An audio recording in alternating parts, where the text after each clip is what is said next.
Ladies and gentlemen of the class of '99, wear sunscreen.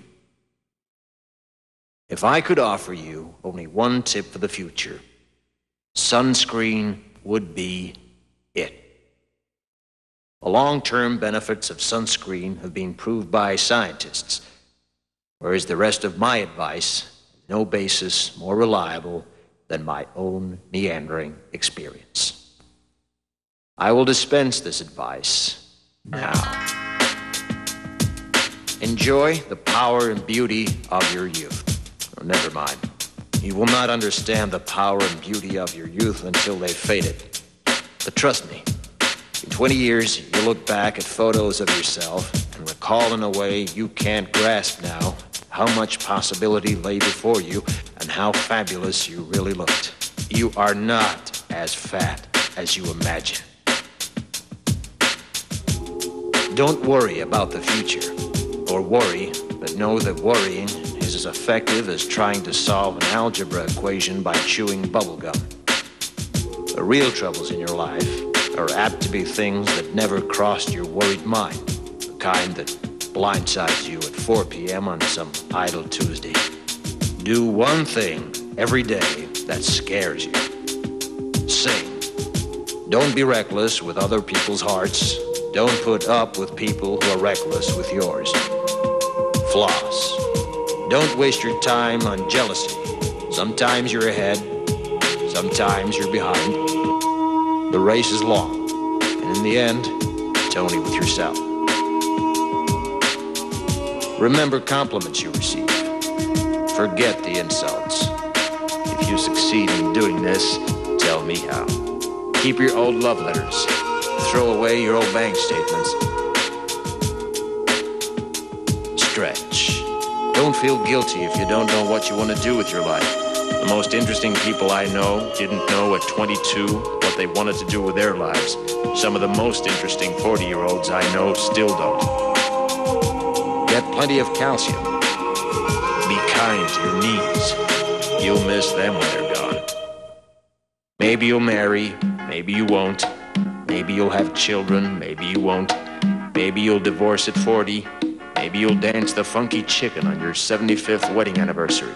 Whatever you do, don't congratulate yourself too much, or berate yourself either. Your choices are half chance. So are everybody else's. Enjoy your body. Use it every way you can. Don't be afraid of it or what other people think of it. It's the greatest instrument you'll ever own. Dance. Even if you have nowhere to do it but in your own living room. Read the directions, even if you don't follow them. Do not read beauty magazines. They will only make you feel ugly.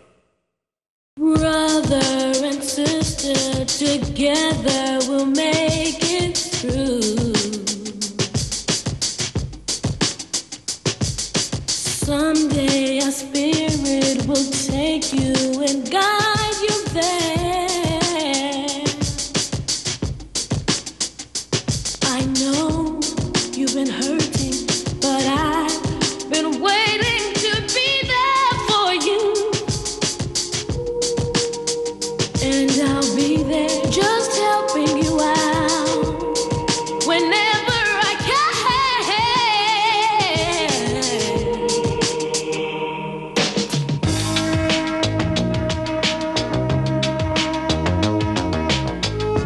Get to know your parents. You never know when they'll be gone for good. Be nice to your siblings. They're your best link to your past and the people most likely to stick with you in the future. Understand that friends come and go, but with a precious few, you should hold on. Work hard to bridge the gaps in geography and lifestyle, because the older you get, the more you need the people you knew when you were young. Live in New York City once, but leave before it makes you hard. Live in Northern California once, but leave before it makes you soft. Travel. Accept certain inalienable truths. Prices will rise, politicians will philander, you too will get old. And when you do, you'll fantasize that when you were young, prices were reasonable, politicians were noble, and children respected their elders. Respect your elders. Don't expect anyone else to support you. Maybe you have a trust fund. Maybe you'll have a wealthy spouse. But you never know when either one might run out. Don't mess too much with your hair, or by the time you're 40, it will look 85. Be careful whose advice you buy, but be patient with those who supply it. Advice is a form of nostalgia. Dispensing it is a way of fishing the past from the disposal, wiping it off, painting over the ugly parts, and recycling it for more than it's worth. But trust me on the sunscreen. Brother and sister together.